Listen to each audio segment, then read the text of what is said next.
What is up, Sideways fam? We're back again to another video. We are here at the shop with another Mark III Supra that just got dropped off. This is for our buddy Hartel.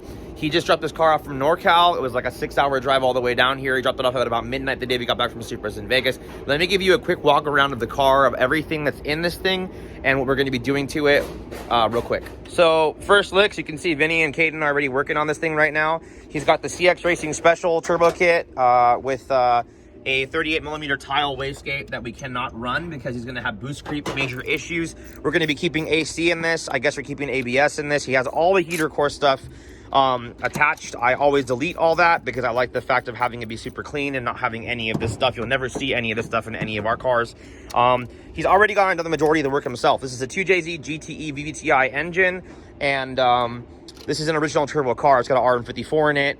I like, you know, some of the paint stuff he's done is really, really cool. We put a new water neck on it, new water pump on it. He's got the radium fuel rail in here with the Bosch 1000cc injectors, I believe. He's running the air monitor fuel pressure regulator with the flex fuel sensor down there. He's done a PTFE line all the way to the trunk. Apparently, he's been watching a lot of our videos and just kind of taking notes and getting it all done himself. Overall, the car's very, very clean. You can see I've already made him one of my brand new wiring harnesses, and we're starting to pull stuff apart right now.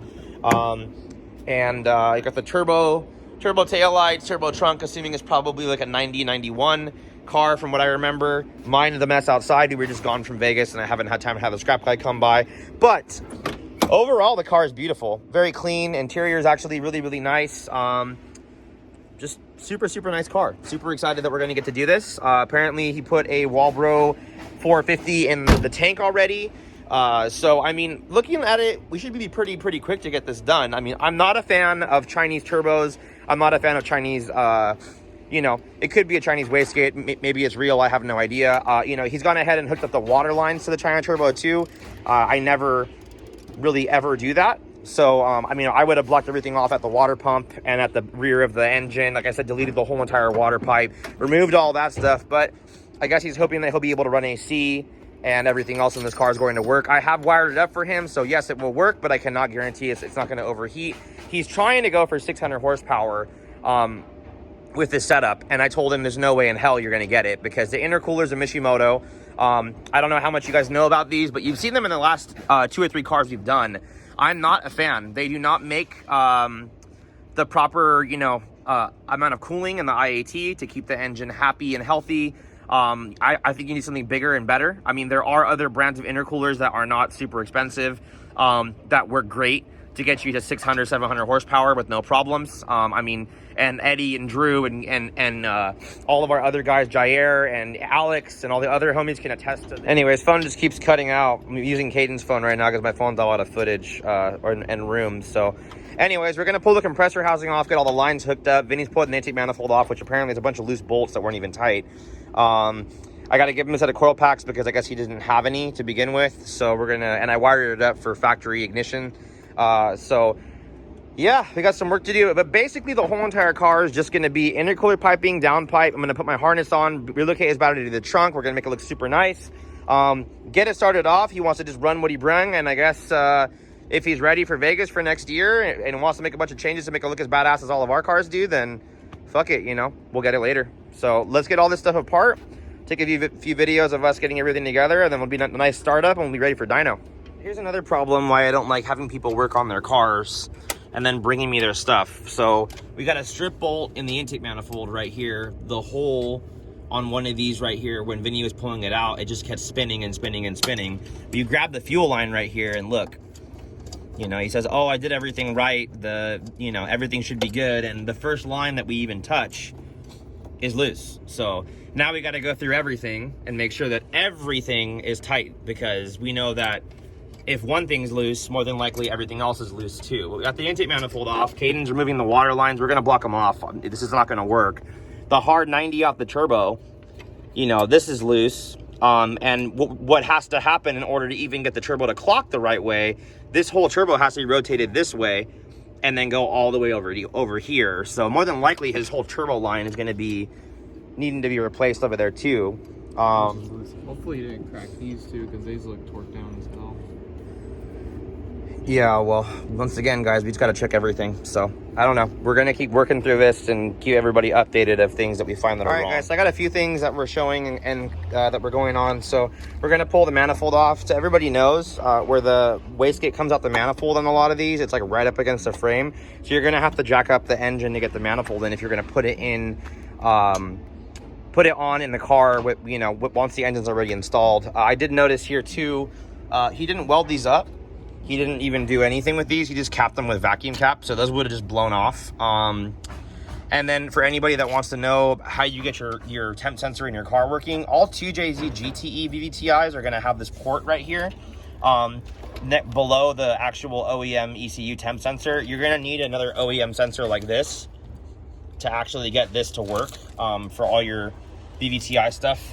So we're gonna go ahead and install that because he doesn't have it. We had a bunch of mess to deal with down there for sensors and everything, but that's all getting done. So we're gonna start getting everything plugged in and get the new wastegate welded on, and then hopefully be a couple steps forward and not so many steps back.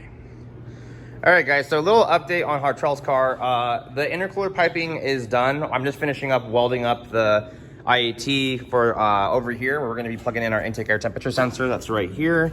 We already cut the holes out. He had a lot of rust over there on that side, so it's already fucking pretty screwed up and just kind of gonna have to be what it is. I mean, but yeah, needless to say, we went ahead and ditched that shitty turbo. Went ahead and put a brand new Precision 62 or 6265. I don't remember. I have the box in the office. We'll have to go ahead and look at that in a second. 81 AR, you know, complete brand new journal bearing, build it wheel turbo. Went ahead and put the downpipe in already. This whole side for intercooler piping is done. I did a one-piece pipe from here to the L that goes up to here, 90 degree in. That way he can put an intake on this later when he wants. We just went ahead and looped this because obviously the right way to do this would have been to go ahead and remove the neck and then have those cut off and welded, and that would have made it look a lot better. But I mean, once again, we didn't have this engine out of the car, nor did we swap this car. We're just finishing the car for one of our customers because they wanted to do the majority of the work themselves. All of the fuel lines have been already addressed and taken care of. Everything is now tight. Went ahead and put the AEM pressure sensor in the fuel pressure regulator that's mounted with a self tapper right there.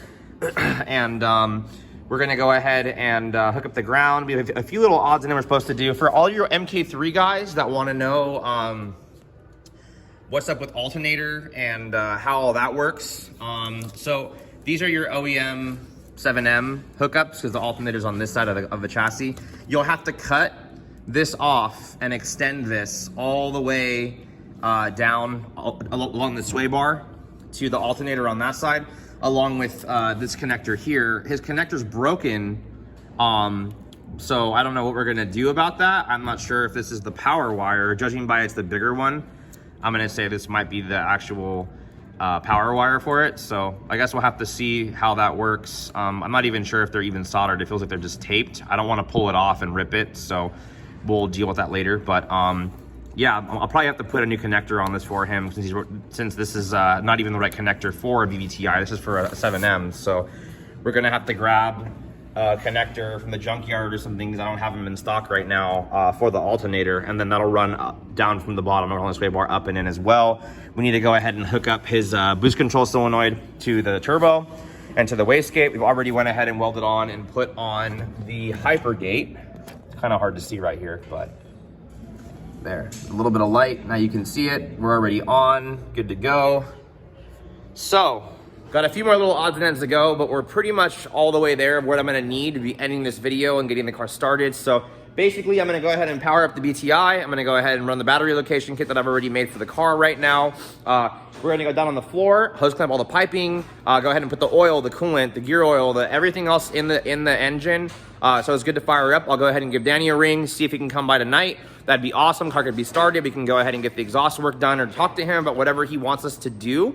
I think actually he may have told me that he may want me to just leave it open downpipe, but apparently he's driving the car all the way up to NorCal. So I really don't know what he's doing or what he wants to do or what the situation is. But I'll have to give him a call for that. So let me go ahead and get the piping in so you guys can get kind of last looks on how it's all gonna look. I mean, once again, I know this isn't quite the quality that we normally do our builds, because once again, I mean, I would have done a lot of stuff to make this thing just look better overall, but it is still pretty cool looking, and it is gonna do the job 100%. And I mean, I'm not knocking it, man, for him doing it. This is his first time doing this. This is a pretty damn good job. So good job, dude. What's up, guys? So Danny is here. We're gonna go ahead and get this thing started right now. We're having a few little wiring bugs we're gonna have to take care of right now, but it should start up any minute. One more little thing, car was out of gas, so we went and got 5 gallons to put in it because the gas light is literally stuck on the car. So I went ahead and got the VTI up in here running too, so we can see what's going on with numbers and stuff right now.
Pressure's bomb, dude. That's like a fucking 100 when he started it up. The ethanol content went up too now that we put the gas in it too. What, the fitting's bad? Yeah. You see? It's gas, yeah. Another fucking fuel leak.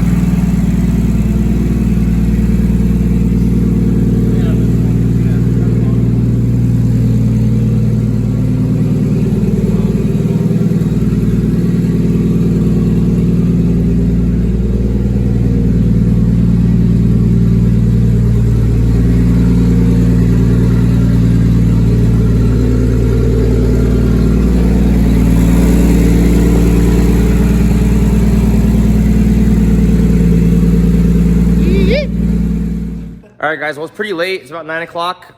This car is now running. All we got to do now is do a few little button-up odds and ends pieces to this to have it be ready for dyno on Tuesday of next week. So it's going to be pretty smooth sailing from here. I'm glad we were able to get it done tonight because we still have a pretty busy week this weekend and stuff, and a lot of other cars that have came in. So hope you guys enjoyed this video. This is a 2jzgte vvti swapped Mk3. I think this is a 91 chassis. So until next time, guys, peace.